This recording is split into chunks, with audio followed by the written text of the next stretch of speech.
igreja é uma pequena parte, uma pequena porção. Nós somos uma pequena porção de uma igreja que começou na história a partir do trabalho do nosso Senhor e que já grande parte dela já dorme, aguardando, né, o número que só o Senhor conhece.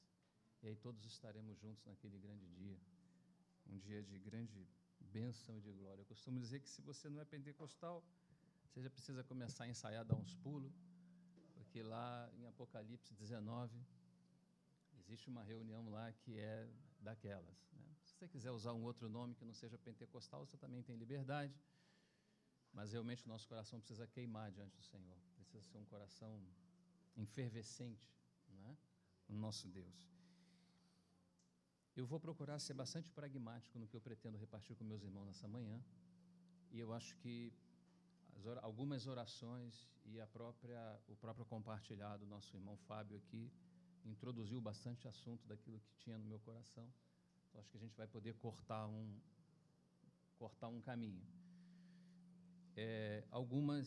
Eu gostaria que a gente pudesse ver dois textos rapidamente, objetivamente, de forma a introduzir o que temos no coração. Primeiro texto, 1 Coríntios capítulo 1, versículo 9, eu gostaria que você acompanhasse comigo. Um texto bastante conhecido. Nós vamos ler dois textos para, a partir desses dois textos, tecermos alguns comentários e meditarmos juntos diante do Senhor. 1 Coríntios capítulo 1, versículo 9, é uma sentença pequena, objetiva, mas cheia de realidade. E depois também nós vamos ver 2 Coríntios capítulo 13, versículo 13, que tem uma sentença parecida, porém com acrescentar de algumas frases importantes aqui. Chegamos em 1 Coríntios 1, 9, podemos ler? Fiel é Deus, pelo qual fostes chamados à comunhão do seu Filho, Jesus Cristo, nosso Senhor. Estão me acompanhando? Então vamos lá de novo. Fiel é Deus, pelo qual fostes, sublinha no seu coração essa palavra chamados, porque é uma palavra cheia de propósito. Quando ele diz chamado, não existe auto-chamamento, nós não nos chamamos, alguém nos chamou, e nesse caso aqui é o Senhor, e Ele está nos chamando para algo muito específico. Então sublinhe isso aqui no seu coração, chamados à comunhão do seu Filho Jesus Cristo, nosso Senhor, que vai além de Salvador, é aquele que nos governa, como nosso irmão lembrou, é aquele que foi obediente até a morte, não é? E se tornou o protótipo, o modelo de fidelidade para aquilo que nós precisamos ser também diante de Deus. Então, basicamente, nesse texto de forma específica, é o nosso chamamento. Vamos agora para 2 Coríntios, capítulo 13. Acompanhe comigo, por favor. 2 Coríntios, capítulo 13, versículo 13 também. É o fechamento da carta e Paulo vai fazer uma consideração, ele faz uma sentença com 3 frases aqui, extremamente importantes para nós, para a nossa consideração. Chegamos aí? Amém? Amém? Amém. A graça do Senhor Jesus Cristo e o amor de Deus e a comunhão do Espírito Santo sejam com todos vós. É isso? A graça do nosso Senhor Jesus Cristo e o amor de Deus, e o que mais? E a comunhão do Espírito Santo, sejam com todos nós. Bom, nós vamos meditar nessas 3 frases, elas são extremamente importantes, elas fazem um espelho daquilo que está registrado em Gênesis e está sendo reproduzido, reverberado por Deus aqui em relação à sua igreja. Só que no Gênesis você vai encontrar apenas o homem, né, juntamente com a sua mulher, e aqui nós estamos encontrando a própria igreja do Senhor, o corpo de Cristo, o novo homem, a nova criação em Cristo Jesus. A primeira frase que nós vamos meditar juntos é essa frase que já nossos irmãos têm mencionado aqui. E nós precisaríamos de muitas conferências, de muitas meditações para falar sobre o amor de Deus. Essa é uma das maiores definições teológicas que o mundo já pôde ouvir. Quando nós falamos de Deus, primeiramente pensamos nos elementos de soberania, dele ser o Todo-Poderoso, e de fato é, dele estar sentado num trono alto e sublime, e as Escrituras declaram isso, dele ser o Senhor dos céus e da terra, o Senhor dos senhores, os reis dos reis. Nós podemos falar das grandezas de Deus, né? E não somente daquele que em ele é, mas também daquilo que ele fez, que fazem parte das suas grandezas. Toda a sua obra é muito grande, porque pertence a um Deus grande. Quando eu estudei biologia, eu fui para a faculdade e fui bastante armado para lá, porque eu já sabia que havia um pensamento contrário à questão do criacionismo, né? Mas parece que me discerniram por lá e eu não conseguia arrumar confusão, né? Então, quando começavam quando você começa a ver a vida na sua complexidade, na sua magnitude, realmente, de fato, não tem como você aceitar um outro fato que não seja Deus como seu Criador. A complexidade que há na vida, existe uma complexidade por trás, uma mente, uma vida, um poder, uma condição extremamente grande e até incompreensível ao nosso entendimento, para determinar e para fazer acontecer o que aconteceu. Nós não teríamos tempo para entrar nessa forma objetiva da grandeza de Deus, porque o nosso assunto agora é sobre o amor de Deus, o mesmo Deus que é extremamente grande, incompreensível e impenetrável. Deus é impenetrável, irmãos. Deus não é um corpo que você coloca sobre uma lápide, você vai, como estuda medicina, e você abre isso aqui. Não, não, não. Deus não se pode fazer isso de Deus. Só o Espírito, que também é Deus, que se dispõe da mesma natureza e essência, junto com o Pai e o seu Filho, é que prescruta, como Paulo ensina, prescruta as profundezas de Deus e as revela. É Ele que mergulha nessas profundezas da luz inacessível, da luz impenetrável, da luz que não se pode tocar, que não se pode ver, não se pode ver. É Ele quem traz essas realidades espirituais. Por isso que você participa, nós participamos de questões relacionadas com Deus, e é esse o nosso tema nessa manhã. Nós participamos por causa do Espírito Santo. É Ele quem traz essas realidades e nos faz tocar essas realidades. Por exemplo, você creu numa verdade que aconteceu há em torno de 2.000 anos atrás.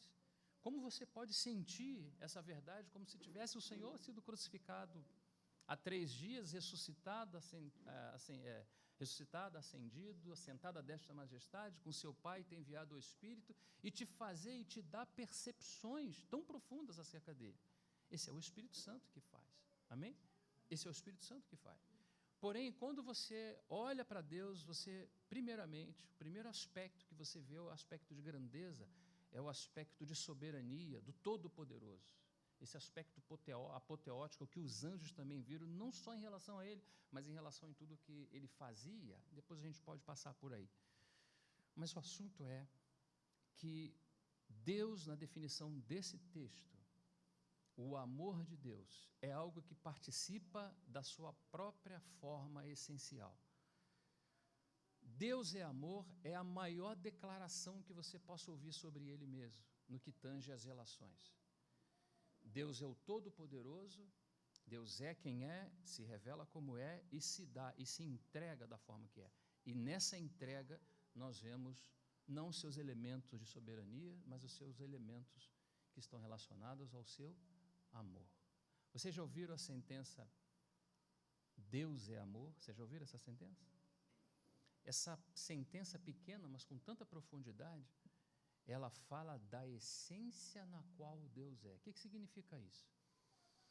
Vamos então entender algumas terminologias para que vocês possam me entender no fechamento dessa meditação que estamos tendo nessa manhã e ver o tamanho da grandeza daquilo no qual nós fomos inseridos. A primeira nomenclatura que você tem acerca de Deus é que Deus é um ser. Só que existem muitos seres. Esse teclado que está aqui próximo a mim, ele também é um ser. O Pedro também é um ser, assim como a Priscila, e a cadeira que eles estão sentados. O que os diferem como seres? A substância na qual eles estão constituídos. Então, assim como você é um ser humano, a humanidade é que constitui o ser que você é e o difere de um animal, por exemplo, como um cachorro. Por que você é diferente de um cachorro? Porque você é um ser e um cachorro também é um ser. Porém, você tem uma essência que constitui você um ser humano, e essa essência ou essa substância é a substância humana. E o cachorro tem uma outra substância que difere de você por causa disso. Então, Deus é um ser. E a essência na qual Deus é, que o difere de todos os demais seres, e o coloca na condição anterior e ulterior a tudo que está criado, é que ele tem uma substância divina. E essa substância na qual Deus é, essa substância divina é amor. Essa é a maior definição teológica que se possa ter acerca de Deus, a sua essência, a sua constituição, assim como você foi constituído de um útero, na ligação, né, de um óvulo com um espermatozoide. Deus não teve esse início, Deus é sem início, Deus não tem princípio e também não tem fim, ele habita a eternidade, não é isso? Ele é o Todo-Poderoso, porém esse Todo-Poderoso é constituído de uma determinada essência que o difere de todas as demais coisas. E que essência é essa? A essência divina. Quem participa dessa essência? O Pai, o Filho e o Espírito Santo. São essas três pessoas que participam dessa essência na qual Deus é. E que essência é essa? Amor. Essa é a maior definição que a Bíblia dá acerca do seu ser. Que Deus é amor. Bom, chegamos em ser, essência. Se ele tem uma essência divina na qual é amor, se Deus é amor, se essa é a definição, esse ser também se comporta de uma determinada forma. Essencialmente ele é divino, essencialmente ele é amor. Se ele é amor, essencialmente o seu comportamento não pode ser diferente da forma essencial em que ele existe. Então, agora nós chegamos a uma outra nomenclatura chamada natureza. E o que significa isso? A natureza é o modo particular daquele ser específico existir. Estão me acompanhando? O que é o ser, o que é a essência é o que constitui o ser. Esse aqui não é um ser? Qual é a essência que constitui ele? Um acrílico? Entende? Então, esse aqui, ele também vai ter um comportamento. Você já viu? O comportamento dele é um comportamento parado, porque tem outras nomenclaturas que vão se desdobrar aqui, e nós já vamos chegar lá, e eu vou mostrar para vocês a importância disso. Não estamos vendo apenas coisas técnicas, não, irmãos. Nós estamos tocando na própria Trindade. E Trindade não é assunto de teólogo, Trindade é assunto de crente. Trindade é assunto da igreja, porque se não se envolve com a Trindade, vai se envolver com outras coisas. E, tristemente, nós precisamos dizer, alto em bom tom, que não vai dar certo o final, porque o projeto, o propósito da Trindade é a expressão desse amor, é a expressão dessa graça, é a expressão dessa natureza. E o Espírito Santo foi dado, depois de toda a obra que foi feita, nós não chegamos lá ainda, mas ele foi dado para essa expressão, não para outra. A igreja não se envolve com coisas, a igreja se envolve com Deus mesmo. Deus é o seu assunto, Deus é o seu início, Deus é a sua história. Deus é o seu final. Bendito seja o seu nome. Então, agora, se esse ser, ele tem e é constituído de uma essência que é amor, se ele é constituído dessa forma, o seu comportamento, muito provavelmente, é da mesma forma. Como pode alguém, na sua essência, assim como nós somos essencialmente humanos, ele é essencialmente divino e a substância na qual ele é divino é o amor. Então, se ele é amor, qual será então o seu comportamento? Entramos no assunto relacionado à natureza. Então, um ser é distinguido por aquilo que o constitui. Essa é a essência, é a substância. Porém, depois que ele é constituído, esse ser agora vai ter um comportamento. Esse comportamento está ligado à sua essência. Você sabe por que a natureza de Deus, o comportamento de Deus é amor? Porque Deus é amor. Irmão do céu, a gente não viu nada ainda. Às vezes eu paro para pensar nessas coisas e falo, meu Deus, a gente não viu nada ainda. Um ser que nós temos toda a eternidade para conhecer e nunca será conhecido completamente. E o que mais você pode conhecer e penetrar nas inter-relações da Trindade, o que mais você vai conhecer na eternidade é aquilo que faz parte da sua vida essencial, o amor. Nós vamos conhecer o amor, e vamos conhecer, e passou a eternidade, estamos conhecendo, e nunca vai parar esse conhecimento. Porque se para esse conhecimento, ele deixa de ser Deus. Então, ele está nos treinando aqui para essas coisas que acontecerão ainda no dia da eternidade. Já começou os dias da eternidade. A eternidade passada ele veio, e agora vamos entrar nessas questões aqui. Então, esse Deus, que é um ser de essência divina, que é amor, se comporta de que maneira? Amorosamente. Por isso que ele te ama. E a gente fica cantando hino assim: Senhor, eu não sei porquê, o que eu fiz? Irmão, você não fez nada, você é igual a mim, pecou e continua pecando. Deus é amor, irmãos, Ele te ama profundamente. Você não entende isso. Eu que estou falando não entendo isso. O Espírito Santo deve estar do meu lado aqui agora, tadinho, ele não sabe o que está falando. E a gente fica sem entender, nós fazemos declarações que nós ficamos sem entender. Não vai depender de você, não vai depender de quem corre, de quem busca, não vai depender. Vai depender de quem ele se compadece, e ele se compadece de todos. A sua boa vontade é que todos os homens sejam salvos, e o quê? E que cheguem ao pleno conhecimento da verdade. Conhecimento dele, porque a verdade é ele, a vida é ele, a essência e tudo é ele. E esse ser também, que é a essência e natureza divina, esse amor eterno do nosso Deus, ele foi definido na história da igreja de umas formas erradas, as heresias cristológicas. Ário, por exemplo, fez uma interpretação de que era apenas uma força ativa. Isso não é invenção dos testemunhos de Jeová, isso não começou com eles. Ele não é uma força ativa, irmão, é uma pessoa, são pessoas que se interrelacionam, como também foi conhecido a palavra, talvez alguns de vocês já ouviram, pericorese, a dança da Trindade, onde um é o amor, o outro é o amado, né? O Pai ama, o Filho é o amado, o Espírito é o amor.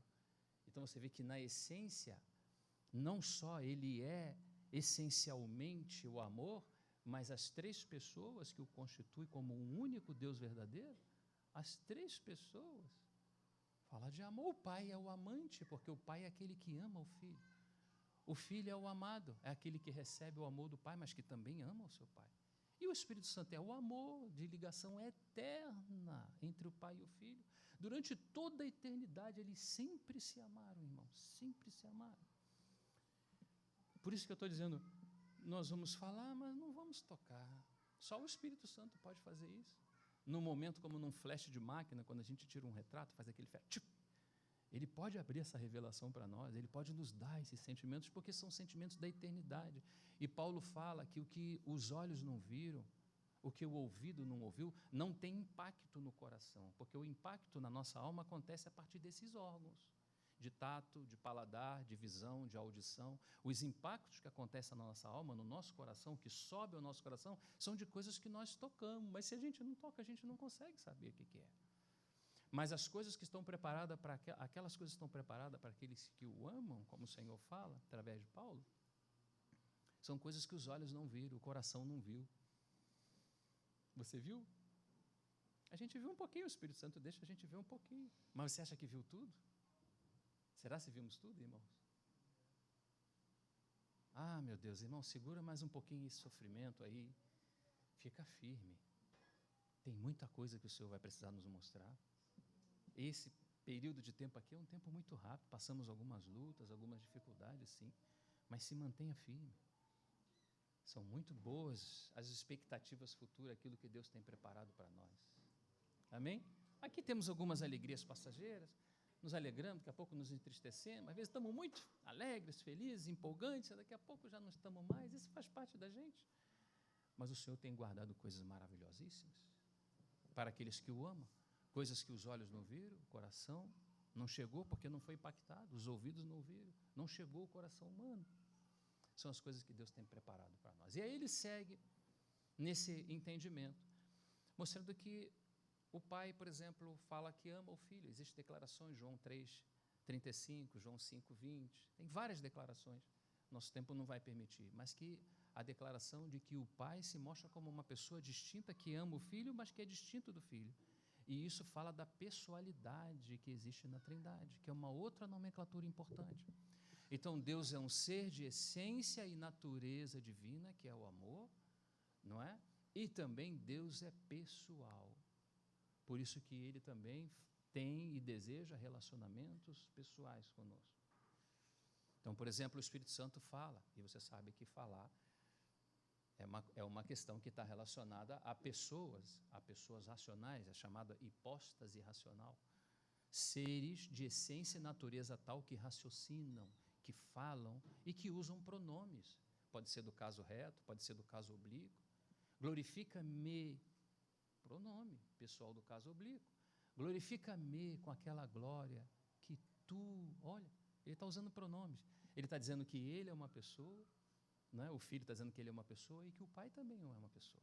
Em Atos 13, por exemplo, você vê que quando ele envia os apóstolos, lá estavam aqueles irmãos, profetas e mestres ali orando, e ele vai, nesse momento, dizer: separai-me. Separai-me. Novamente ele usa pronome. Esse é o Espírito Santo. A Paulo e a Barnabé para a obra que eu, está vendo? Que eu os tenho chamado. Então, nosso Deus, ele é um ser de essência divina, na qual é amor, ele se comporta divinamente em amor, e o que mais? E também ele é pessoa. Agora entra um outro aspecto, e daqui nós vamos seguindo a nossa meditação por pouco tempo. O outro aspecto está relacionado à sua subsistência.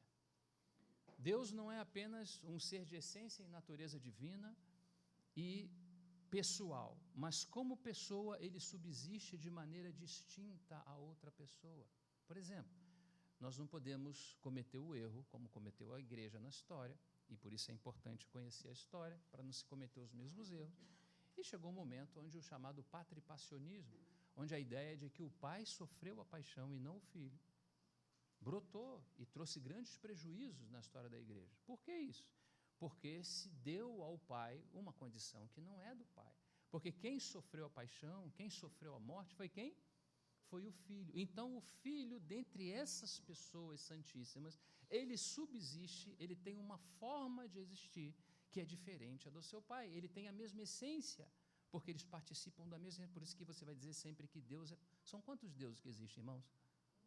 Um. Por que um? Porque é um em essência, porém trino em pessoalidade, porém também trino em subsistência. E o que significa subsistência? A forma como cada um subsiste na Trindade. O Filho é o gerado não é o Pai. O Filho é a segunda pessoa da divindade que foi gerada pelo seu Pai.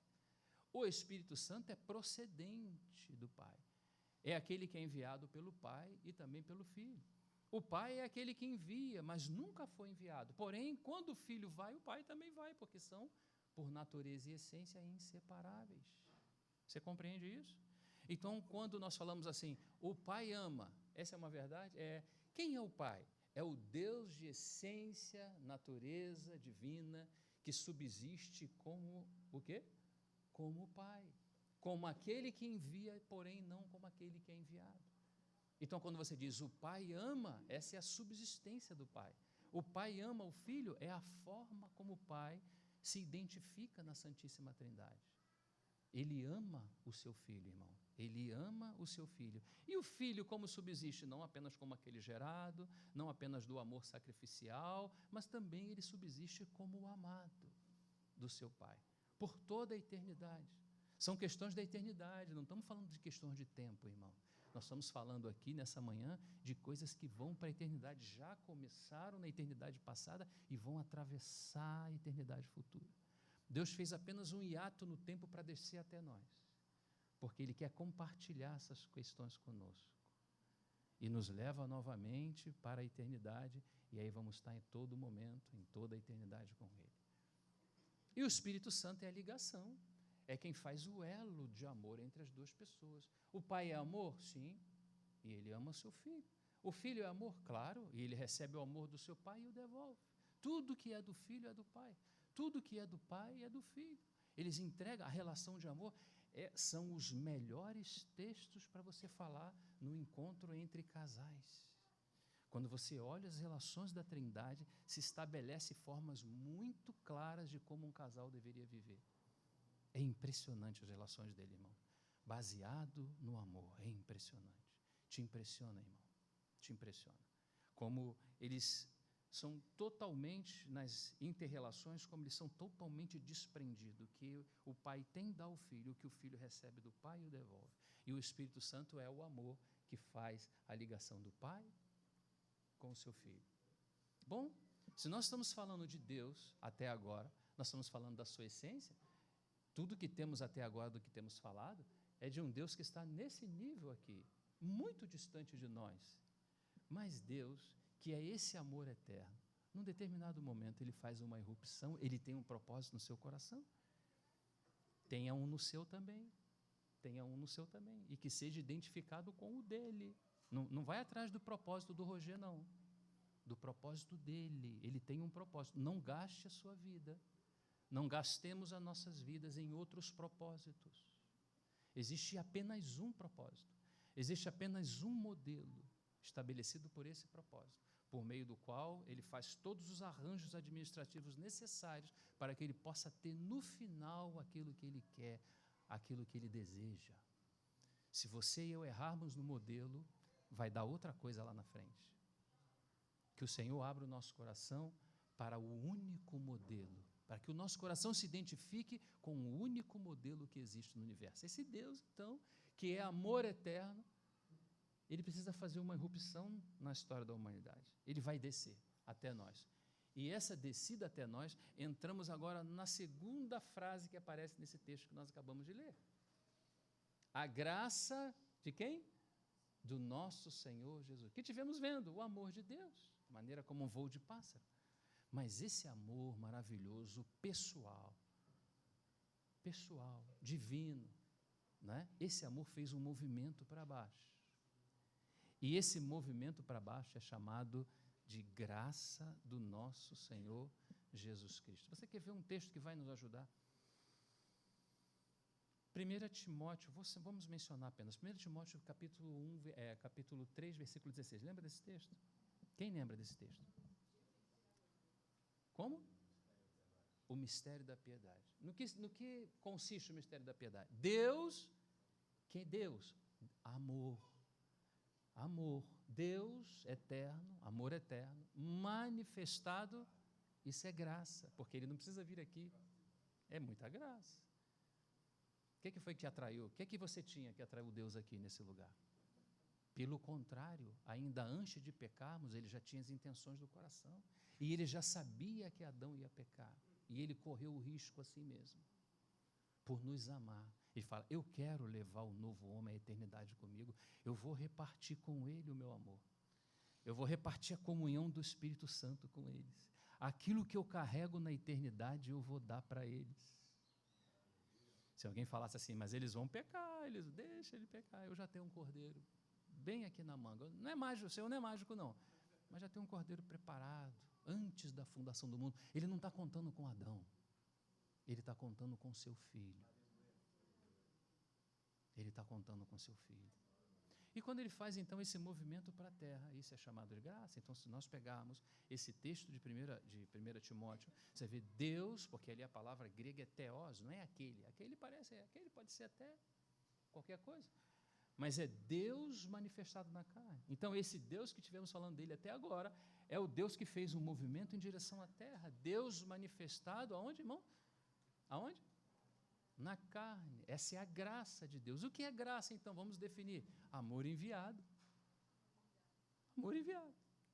Você pode dar outras definições. O que é graça? A graça é o favor imerecido. Tá. E misericórdia? Bom, se graça é favor imerecido, misericórdia... Então, graça é quando Deus te dá algo que você não merece, que nós não merecemos. Misericórdia é quando Deus não te dá o que você merece. A gente merece muita coisa, né, irmão? A gente é filho, a gente merece muita coisa. Graças ao Senhor que estamos nas mãos de Deus, não estamos nas mãos do diabo. Porque merecemos e muitas vezes ele vai demorando, e tem coisas de 20 anos, né, irmão, que vai carregando aquele saco de lata de 20 anos. E aí já não é mais misericórdia, que se renova a cada manhã, aí já é outro negócio, longanimidade, que é misericórdia esticada. Deus de amor, irmãos. Deus de amor. É o nosso Deus. Então, quando ele faz esse movimento, Deus manifestado na carne é o amor enviado. O amor precisa ser enviado, que é a graça, para que a graça nos introduza no amor. E para que a gente possa viver com o amor por toda a eternidade. Então, quando ele esteve nessa terra, O texto vai continuar dizendo: Deus manifestado na carne, justificado em espírito, visto dos anjos. Ah, se você passa rápido aí, irmão, e eu não tenho tempo, já tem que acabar a pregação. Visto dos anjos, a maior apoteose que pode esse mundo ter visto. Porque os anjos é a parte invisível da criação que foi criada primeiro. Nós temos a parte visível e invisível. A parte visível está a terra, está o que existe na terra, e está o ser humano como coroa da criação divina. Porém, os anjos, eles estiveram antes. Isso significa o quê? Que eles viram todo esse momento apoteótico do haja luz e houve luz. Haja e houve, haja e houve, haja e houve. Eles têm esse testemunho da soberania, da grandeza. Eles têm esse testemunho do Todo-Poderoso. Eles viram isso. Porém, tem alguma coisa que eles ainda não viram. Eles viram o assunto que está relacionado à essência do Todo-Poderoso, mas eles não viram tudo que está relacionado à sua natureza. Está entendendo por que eles olham para a igreja para aprender? Você consegue entender isso? Por que eles estão olhando para a igreja para aprender? O que eles têm para aprender com o Roger, irmão? O que eles têm para aprender conosco? A natureza que foi depositada em nós. A natureza não fala do comportamento, mas é do comportamento de quem? Da igreja? Não, agora não. Do comportamento de Deus. Eles viram aquela cena apoteótica de Deus criando todas as coisas, mas eles não viram tudo que está relacionado ao seu amor no sentido do caráter, daquilo que ele apresenta. Deus toda hora nos surpreende com o seu caráter, irmão. Tem uma hora que um homem erra, peca, e parece que Deus não está nos céus nem no trono, porque continua deixando, e tem uns homens que quando eu falo homem já me vem alguns na cabeça. E nós observamos quanta injustiça, quantas situações nós passamos, quantas coisas, por que Deus não mexe nisso, por que Deus não mexe nisso? Não é assim, irmãos? E por que isso é assim? Porque Deus tem o seu tempo, Deus trabalha a partir do seu próprio amor. Por que passa, nossos irmãos, tantas coisas? Por que passa? Quando nós descobrimos que o caráter de Deus está relacionado ao seu amor, irmão, nós vamos entender porque muitas coisas acontecem. Tem pessoas, por exemplo, que têm saído da terra, irmãos, rapidamente, nós não entendemos, mas Deus que sabe fazer todas as coisas, irmão, Ele não entende. É difícil para nós, porque nós não nascemos para morrer, e quando morre um ente querido, irmão, o que a gente vai fazer? Chorar, chorar, chorar e lamentar. Mas tenha certeza que Deus fez a melhor coisa. Porque o seu caráter está identificado com a sua essência, na qual ele é constituído. O caráter de Deus está relacionado a Deus mesmo, que é o seu amor. Então, quando o nosso Deus, nesse texto, quando fala visto dos anjos, ele está dizendo que os anjos viram essa grande movimentação apoteótica, porque como os anjos vão imaginar, irmão, o que Deus vai fazer aqui, irmão? Essas coisas precisam ficar claras para nós, que a gente vai desistir da justiça própria definitivamente. Se nós estamos de pé, irmão, é porque o Senhor tem nos sustentado. Se estamos muitos anos, é porque o Senhor tem nos sustentado. Se você tem uma família, é porque o Senhor te deu essa família. Agora não pega essa família e vai para a praia, irmão. Pega essa família e vai servir a Deus. Se tiver um momentinho, você vai para a praia, tudo bem. Mas, irmão, é para Ele. Nós somos para Ele. Fomos comprados por bom preço para Ele. A glória precisa ser dele e não verbalizar a palavra. Nós não nascemos para verbalizar a palavra, nós nascemos para participar de uma natureza que é a mesma dele. Então, assim como ele é bom, a gente não pode falar, irmão, Deus perdoa porque Deus é bom. Vai falar com Deus. Não, irmão, você e eu temos que perdoar. Porque essa bondade dele faz parte da sua natureza amorosa. E é uma natureza que precisa estar identificada em nós. Então, por que a graça chegou até nós? Porque Ele quer comunicar a sua natureza. Ah, irmão, você achou que era para você ser crente? Fala assim, agora toma aqui, Roger, vai lá fazer umas coisas lá, para você não ficar desocupado. Não, irmão. Nós fomos salvos para a eternidade com Ele. E por isso recebemos essencialmente um novo nascimento, não morremos mais no sentido espiritual, não passamos pela segunda morte. Somos cidadãos dos céus, da família de Deus. Agora vamos viver por toda a eternidade com Ele. E você vai fazer o que lá, irmão? Você acha que você vai tocar uma guitarra? Não, irmão, você vai olhar para Ele, você vai, mas eu vou dizer uma coisa que vou adiantar para você, se você não sabe. Nós o veremos assim como Ele é. Você acha que você vai ver uma coisa fantasmagórica, como uma aula aqui. Não, irmão, você vai ver o próprio Senhor em carne e osso, irmão. Não sei se você vai dar um abraço nele, não sei o que você vai fazer. Um irmão falou que ia lá correndo para ver Adão, que ele tem umas coisas para resolver com Adão. Eu falei, irmão, não vai arrumar problema no céu, não é lugar para arrumar problema. Olha o seu Senhor, vai lá no seu Senhor e dá um abraço nele, eu acho que vai ser possível. O que vocês acham? Porque ele é amor, irmão, ele tem coisas inefáveis, indiscutíveis, elas não têm como chegar ao nosso coração, as coisas que Deus preparou para aqueles que o amam. Então os anjos contemplaram e segue o texto dizendo, quem lembra? Crido no mundo, né? E o quê? E recebido acima da glória. Você percebeu que o amor fez assim, irmão? Ó, pegou você nos ombros e te levou para a eternidade com ele? Já estamos, irmãos, em Cristo, somos nova criação de Deus e já podemos usufrutar de todas essas coisas. Bendito seja o seu nome. Ah, irmão, que alegria nessa manhã, como o nosso coração pode se encher de esperança. O diabo quer colocar os nossos olhos no caos. Olha lá, tá vendo? Não vai dar jeito, isso não vai dar certo, isso é ruim, é ruim. Não, irmão, estou vendo que é ruim. Mas existe um trono, existe alguém assentado sobre ele. E ele nunca perdeu o controle de nada. Então nós chegamos nesse ponto onde descobrimos que o mistério da piedade é o amor de Deus enviado, graça. Estão me acompanhando? O amor de Deus faz parte da essência de Deus, da natureza de Deus, e Deus tem um propósito. Quem já sabe? Deus quer repartir esse amor da Trindade conosco. Rogério, não seria um amor menor? Uma coisa assim, uma balinha, uma coisa assim, um amor, mas um amor mais... Não, irmão, é o mesmo amor. Que o Pai ama o Filho, que o Filho ama o Pai. É que Ele repartiu conosco. Por isso que fala assim, e o amor de Deus, o quê? Está o quê? Derramado aonde? Por quem? Por que está derramado pelo Espírito Santo, irmão? Porque o Espírito Santo é amor. Quando o Espírito Santo vem habitar em você, quem vem habitar em você? O amor! Perdão, irmãos. O amor de Deus. Que coisa linda. Que algo maravilhoso. Então agora nós temos o amor. E por que ele veio? E por que o amor veio? Introduzido pela graça. Porque o amor nos leva à graça. E a graça nos leva de volta ao amor. Por que o amor chegou até você? Para que você tivesse a mesma natureza dele. Vamos ver esse texto? Não vamos poder chegar até o final, mas vamos até onde podemos. Vamos ver esse texto. Acompanhe aqui comigo, por favor. Vocês estão aí comigo? Amém? Então vamos acompanhar esse texto aqui. Por favor. 2 de Pedro.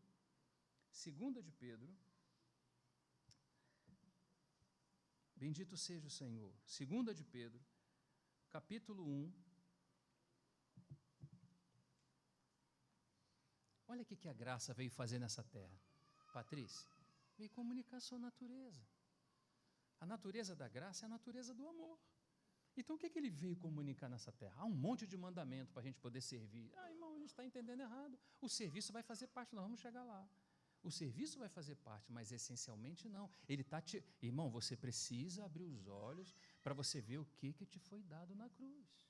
Lembra do cântico? Tudo que Jesus conquistou na cruz. É o quê?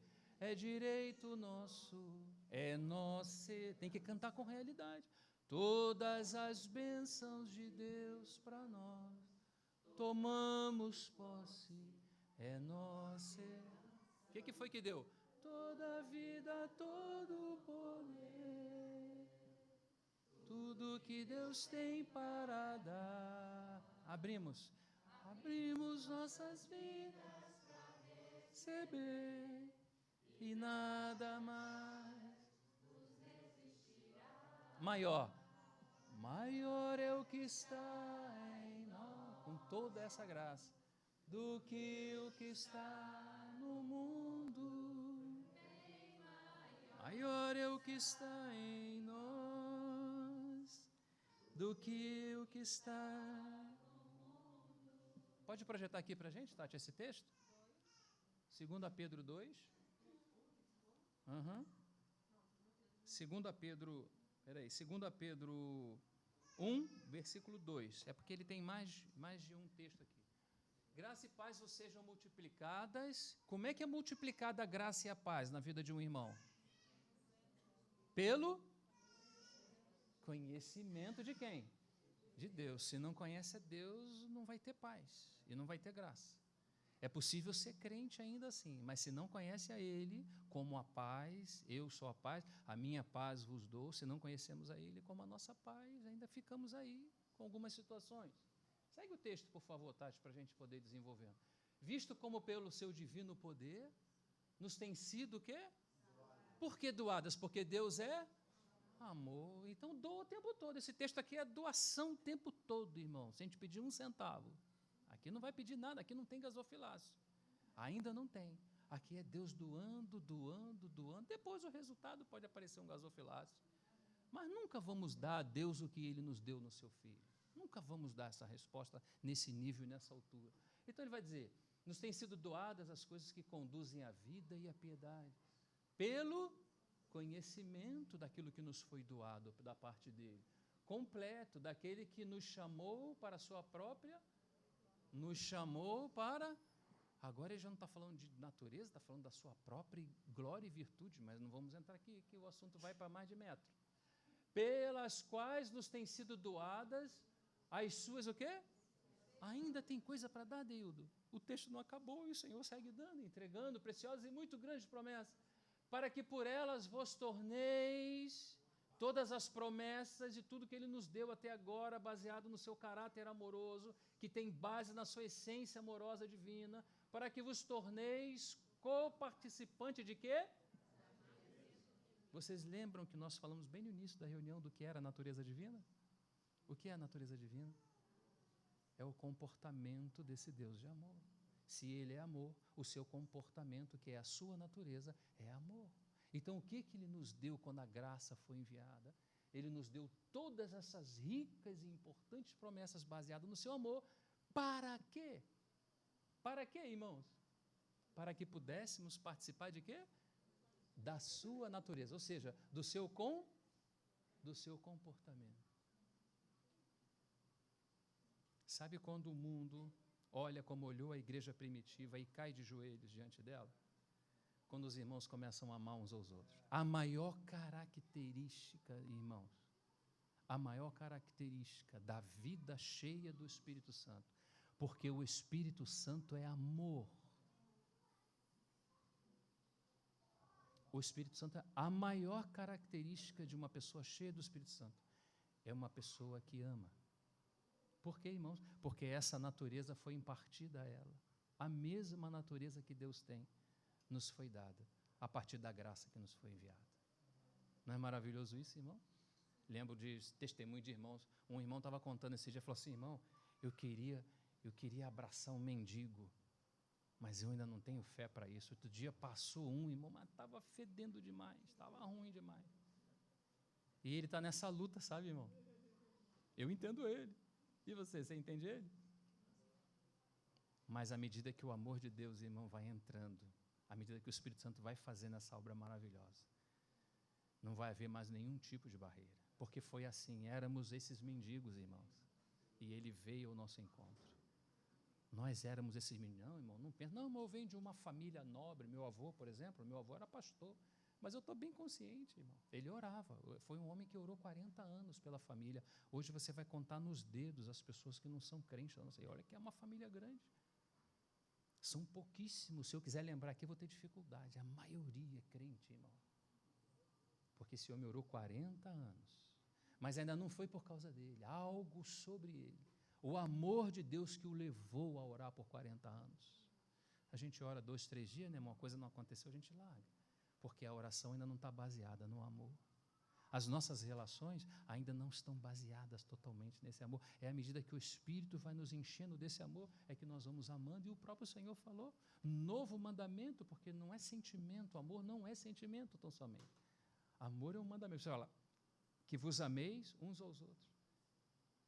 E nisso me crerão.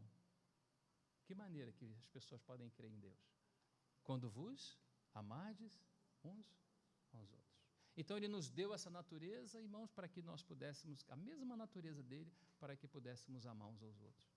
Irmão, qualquer localidade, qualquer comunidade que não tenha esse elo forte, está fadada a muitos problemas, porque problemas nós já os carregamos, problemas já estão conosco. A questão é se Deus pode trabalhar esse amor maravilhoso na nossa vida, a fim de que a gente possa suportar todas as coisas, suportar os nossos irmãos. Precisamos caminhar juntos, porque isso tem propósito. Ele deu o amor para que o amor dele fosse expressado. O propósito de Deus, então, nós podemos dizer que é manifestar no novo homem, manifestar na nova criação, aquilo que é próprio da Trindade. Deus colocou vocês aqui em Macaé, para quê? Para que o amor da Trindade seja visto e tocado pelas pessoas. Esse é o seu encargo, esse é o meu. Não é para que você faça algumas coisas, é porque fazer eu sei fazer algumas coisas também. Transmitir o amor de Deus, esse é um assunto bastante profundo. Bom, vamos seguir então para a última frase, para nós caminharmos para o final. Temos 10 minutinhos aí, pode ser, Deus, até meio-dia, certinho? Vamos lá então. A última parte, se nós pudermos ainda observar a graça, esse movimento da graça, porque tem muita coisa aqui, e eu estou procurando fazer apenas um apanhado geral, mas o movimento da graça tem algo que me chama muita atenção. A graça foi aquele mesmo, como de uma forma espelhada, aquele homem do Gênesis que entrou num sono profundo. Vocês lembram desse homem? Um homem no Gênesis entrou num sono profundo. E de onde? Do seu lado, da sua costela, Deus tirou, porque você sabe que quando Deus criou todas as coisas, Ele a criou sem matéria-prima. É a palavra bará, do hebraico, que Deus cria do nada. Ele não precisa de matéria para criar. Quando Ele cria o homem, Ele já tem matéria, que Ele cria o homem do barro. E quando Ele cria a mulher, Ele já tem o homem, que Ele cria o homem da mulher. Esse homem, que é Adão, entrou num sono profundo para que Deus pudesse fazer essa cirurgia maravilhosa. Foi o primeiro cirurgião da face da terra, o nosso Deus. Não é? E o homem em sono profundo. Mas você sabe que essa cena ela foi reproduzida no Gólgota. Não foi isso? Um outro homem entrou num sono profundo. Quem foi esse homem? Quem foi esse homem? O nosso Senhor Jesus. E quando ele entrou num sono profundo, alguém, porque eles precisavam quebrar as pernas, porque o movimento de crucificação, a posição que você se encontra, se quebrar as pernas, você não tem como apoiar. Você vai fazer esse movimento e você vai ser sufocado. A ideia era exatamente essa. As pessoas podiam ficar dias. Tem um dos apóstolos, como é o nome, né? André, quanto tempo ele ficou? Imagina 4 dias crucificado. Se não quebrar as pernas, não morre. Então, eles quebravam as pernas para que houvesse esse movimento. Então, o dióxido de carbono, ele respira o próprio dióxido, ele apaga, acorda de novo, apaga e fica assim. Quando quebra as pernas, e esse movimento é feito que espreme os pulmões contra a cruz, ele morre asfixiado. Quando foram quebrar as pernas do nosso Senhor, ele já estava morto. E um soldado enfiou uma lança, quem lembra? E foi aonde essa lança que foi enfiada? Bem do seu lado. Quando a lança é enfiada ao seu lado, você está vendo a cena do Gênesis sendo reproduzida. Esse homem já está em sono profundo. E agora, dessa lança que penetrou o seu lado, saiu sangue e água. E, irmãos, do que foi feito a mulher do Gênesis? Quem lembra? Da costela. O que significa isso? Ela tem a natureza dele. Do que foi feito a igreja? De quê?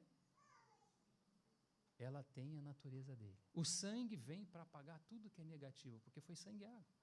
A água, que é o pericárdio, muito provavelmente não tinha outro lugar para sair água.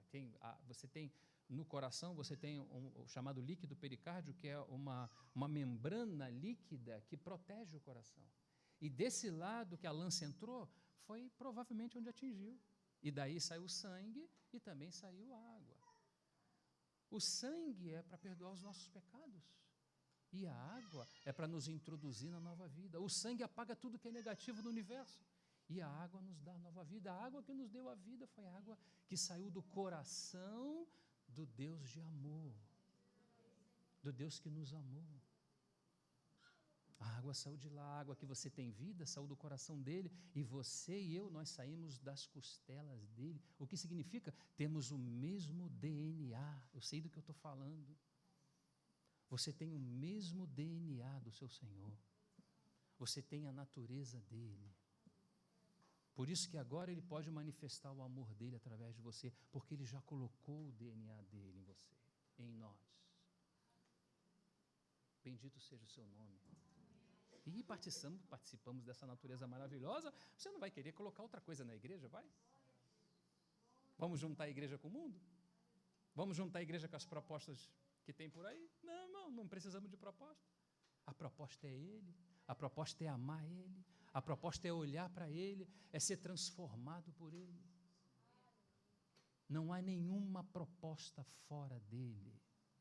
Todas as propostas fora dele estão fadadas ao fracasso. Se você aprende isso agora, na segunda-feira amanhã, você já andou alguns quilômetros. Se você não aprende isso, se eu não aprendo isso, nós vamos bater muita cabeça ainda. Porque o que ele nos deu foi o seu filho. Ele não nos deu coisas, ele nos deu o seu filho. Bom, então vamos meditar na última porção aqui, tem uns 5 minutos, vamos rápido aqui, que fala agora da comunhão do Espírito Santo. E a comunhão do Espírito Santo é a parte, leia comigo lá, por favor, a graça do nosso Senhor Jesus Cristo e a comunhão e o amor de Deus, e o que mais? E a comunhão do Espírito Santo seja com todos vós. Bom, vamos fazer então rapidamente o que seja a definição da comunhão do Espírito Santo. Se Deus é amor e o Espírito Santo é o próprio amor de Deus derramado em nossos corações, o que seria a comunhão do Espírito Santo? Fala para mim, irmão, livremente. É a comunhão da Trindade. E, irmão, o que é que Deus está fazendo? Irmão, será se aconteceu alguma coisa? Será se Deus não está entendendo bem as coisas? Como é que vai repartir com o homem, irmão? A comunhão da Trindade. Para, irmão, para pensar. Enquanto você está me olhando, para pensar. Como Deus vai repartir ao homem uma comunhão que ele tem apenas com seu filho? O Pai e o Filho, por meio do Espírito. Uma comunhão eterna. Nós estávamos falando lá no casamento da Miriam e do André, o proston theon, né, quando eles estão face a face, que é o texto que aparece em João 1. No princípio era o verbo estava, a coinerência. Ali tem coexistência, tem coinerência, ou seja, eles sempre existiram juntos. Tem coinerência, um está dentro do outro, é a chamada pericorese.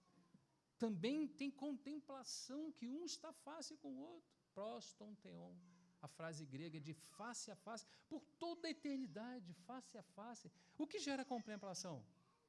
O que gera contemplação? Comunhão.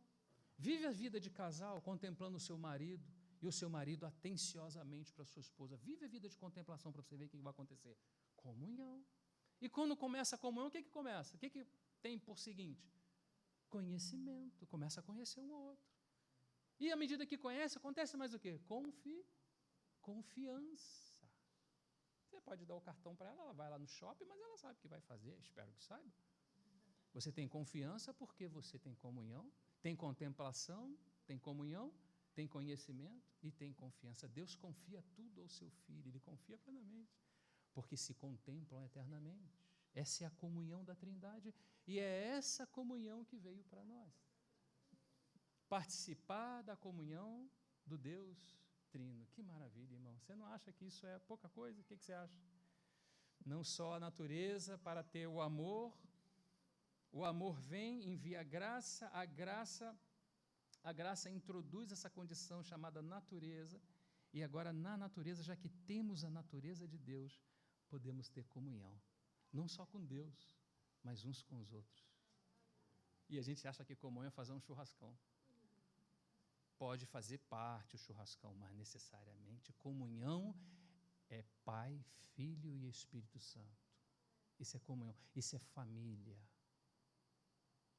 O que se chama de família aqui da sociedade, normalmente a Bíblia chama de besta. O conceito de família entendido pela sociedade é o que a Bíblia chama de besta no Apocalipse. Mas a comunhão do Espírito Santo é a vida do Filho com seu Pai por toda a eternidade. Ele repartiu isso aí com você, irmão. Não olha para o irmão do seu lado, não. Foi você, Ele te deu isso. E por que Ele nos deu comunhão? Para participarmos da eternidade com Ele. Lembra do movimento? Desceu até a terra, nos tomou em seus braços e nos colocou nas regiões celestiais com Ele. e agora podemos estar com Ele por toda a eternidade. Eu não sei se você tem um plano melhor do que esse, mas esse é o plano, irmão. Esse é o plano. Se arrebenta com qualquer pensamento que passa pela nossa cabeça. Deus me levou para a eternidade junto com meus irmãos e ponto final.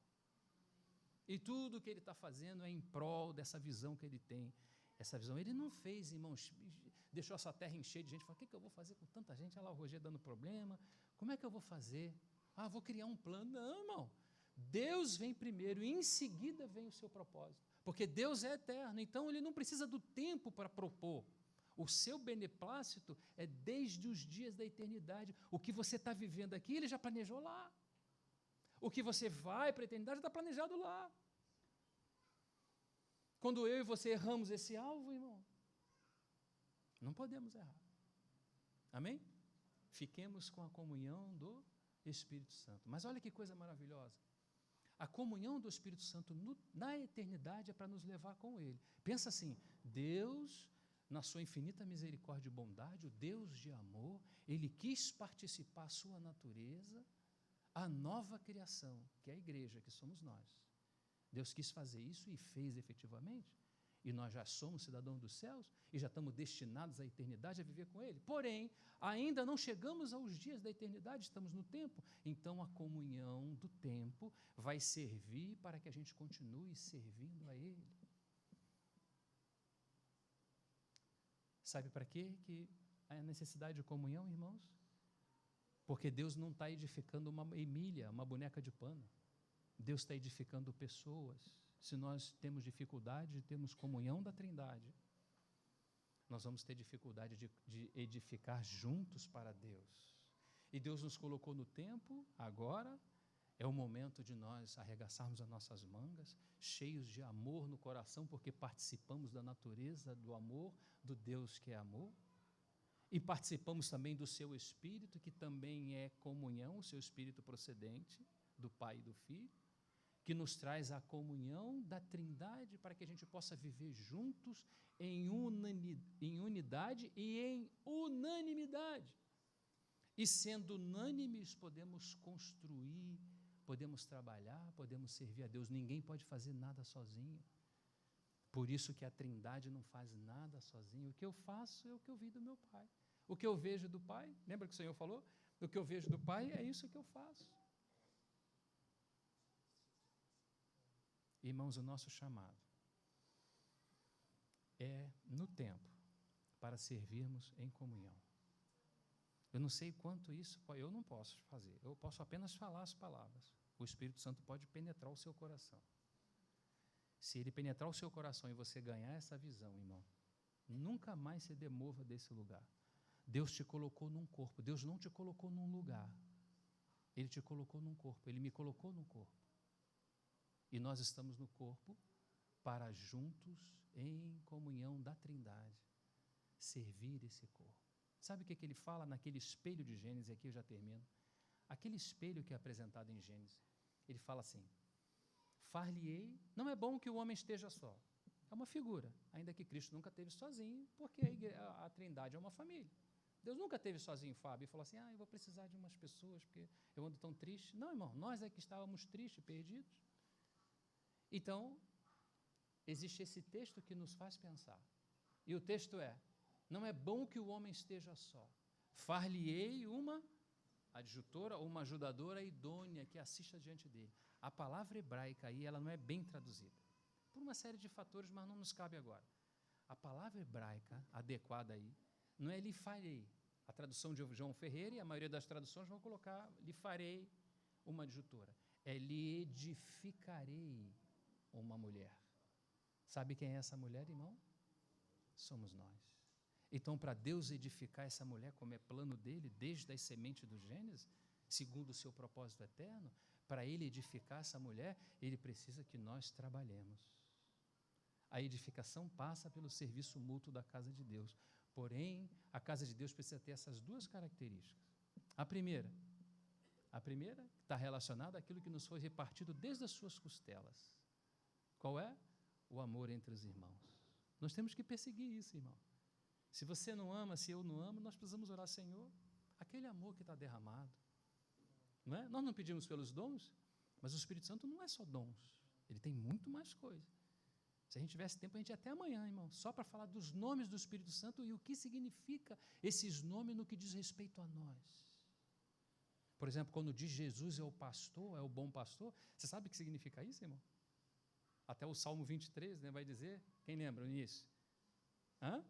O Senhor é o meu pastor e nosso irmão estava repartindo conosco essa semana. Que coisa linda é o Salmo 23. O hebraico não diz que é nada me faltará, é Ele não me faltará. Não é que é nada no sentido de alguma coisa que Ele possa nos dar. Isso está dizendo que Ele é o nosso pastor, Ele é aquele que cuida de nós. Nós precisamos conhecê-lo como nosso pastor. E temos que conhecê-lo, e teremos toda a eternidade para conhecê-lo. Então, fecho aqui, irmãos, para não me alongar mais. E agradeço a vocês pela paciência. Mas pensem nisso. Pensem nisso com muito carinho, irmãos. Deus ainda tem um plano porque estamos aqui. E esse plano, Ele tem nos capacitado a fazê-lo. E a forma de fazer, a forma de desenvolver o plano divino é Ele nos fazer participar daquilo que é dEle mesmo. E Ele já nos fez participar da sua natureza e também, pelo seu Espírito, derramou o seu amor em nossos corações. Agora descobrimos também, por essa última sentença que lemos de Coríntios capítulo 13, que o quê? Que a comunhão do Espírito Santo seja o quê? Seja convosco. E o que é a comunhão do Espírito Santo, irmãos? Falem para mim, para eu terminar. O que é a comunhão do Espírito Santo? É a comunhão da Trindade, irmão. Seja com quem? Parece muito espiritualista isso. Não, irmão, isso é muito prático. Que a comunhão da Trindade seja com vocês. Não podemos ter espaço em nós para outro tipo de infiltração. Temos que guardar essa comunhão. Né? Aquilo que, se em nós permanecer, como João fala, se em vós permanecer as minhas palavras, as palavras, o depósito divino, a palavra de Deus, que é o que nós estamos compartilhando nessa manhã, precisa permanecer em nós. Ela nos mantém no Filho e no Pai. Assim como os apóstolos, eles disseram, João fala no seu início na carta, né? Quando ele fala, o que vimos e ouvimos, e as nossas mãos tocaram acerca do verbo da vida. Isso vos anunciamos para quê? Para que tenhais comunhão com...